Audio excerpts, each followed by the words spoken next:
Competing. When someone is in full-on competing mode, they're likely to ignore the arguments and the feelings of those around them as they fight their way to a win.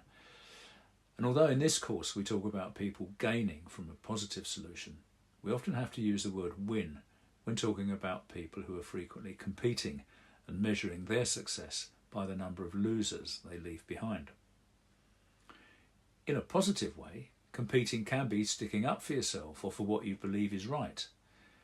It could help someone to be a strong leader, building up their company, or it could be a neighbour organising a petition to keep the local playground open.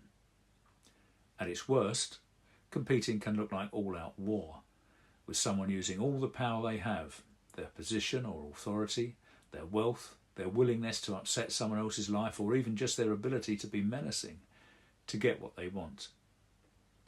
And that usually leaves the losers feeling bruised and eventually perhaps looking for revenge. Not an ideal solution. In this view, if somebody makes a gain, someone else must suffer a matching loss. Conflict resolution practitioners know that often wins like those don't really count for much, and that it is usually better to look for solutions which see the gains or benefits shared equally. We mentioned in 14 Avoiding that people can be scared of someone who relies on competing.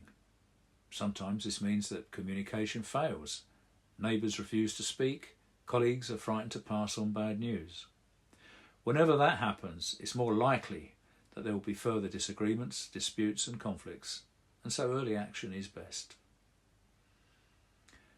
Some positive uses of competing. This is important to me and others. It's vital to act now. I have to decide between several valid points of view. I'm standing up for my legitimate rights. Negative uses of competing. This is important to me, but just me. But we always do it my way. Because I say so. I don't care what the consequences are. If you are competing, check how other people see your actions. Are they bullying tactics or a display of strong leadership? If they are competing, ask who will gain. Is the other person really just out for themselves?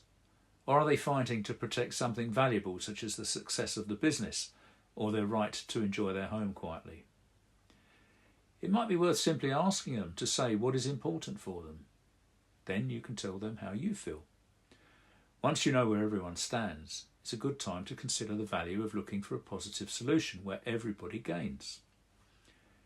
In the next chapter, we'll learn that it's vital to listen to someone to find out what really matters to them.